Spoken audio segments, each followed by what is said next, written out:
Welcome to an overview on Aristotle and happiness. So who was Aristotle? If the dictionary definition of the word genius needed an image to go with it, I would use the Greek thinker Aristotle, or perhaps Einstein. It's a toss-up.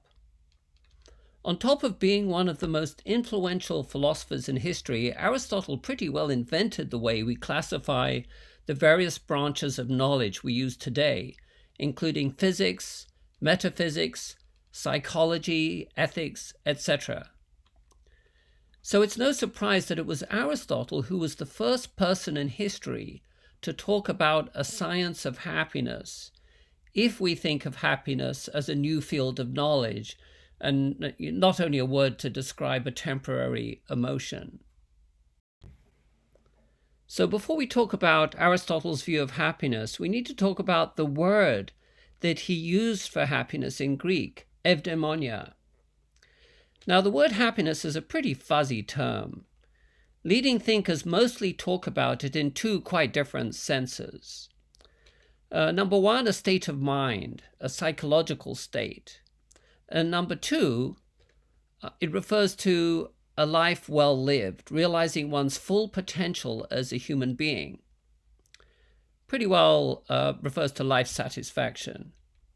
Now, Aristotle, when he used the word eudaimonia, he mostly refers to happiness in the second sense, as the result of a life well lived, and not a sudden experience you may have that can come and go in the space of a few seconds, if you, for example, eat a bar of chocolate or something. It wasn't so much a psychological concept for him, but more the idea of realizing your full potential as a human being. So what was Aristotle's secret to a happy/flourishing life? As usual, Aristotle tries to provide us with a systematic answer that includes many fields of experience.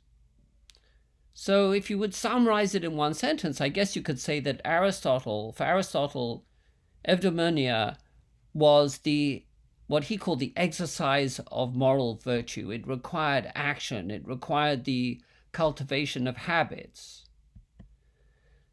Nonetheless, as usual, Aristotle was pretty sophisticated.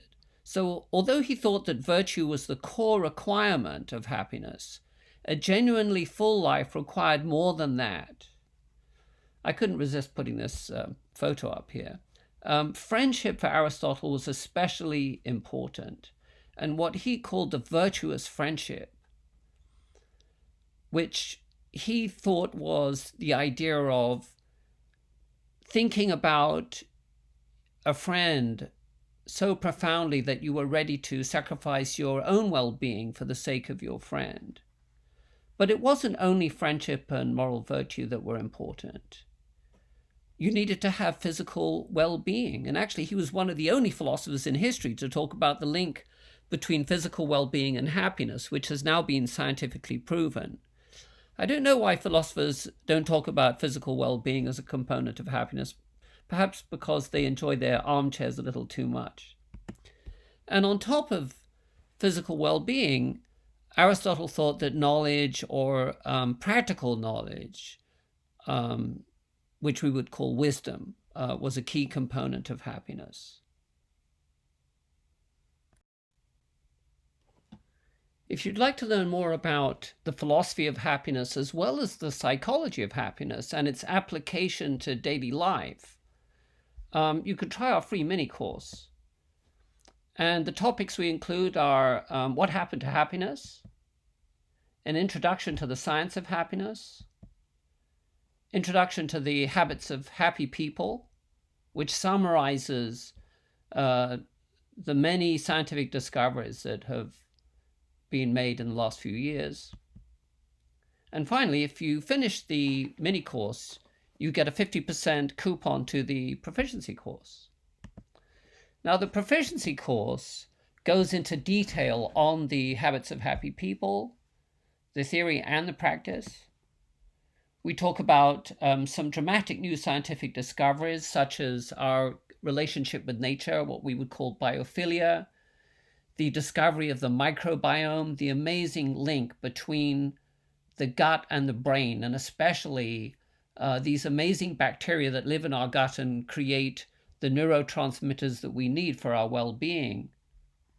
And finally, the idea of personal autonomy, which seems to be very important for our personal happiness. And then if you complete the proficiency course, you get a certificate of completion. Once you've completed this video, you can find a link to our free mini course as well as the proficiency course on the right-hand column of this webpage.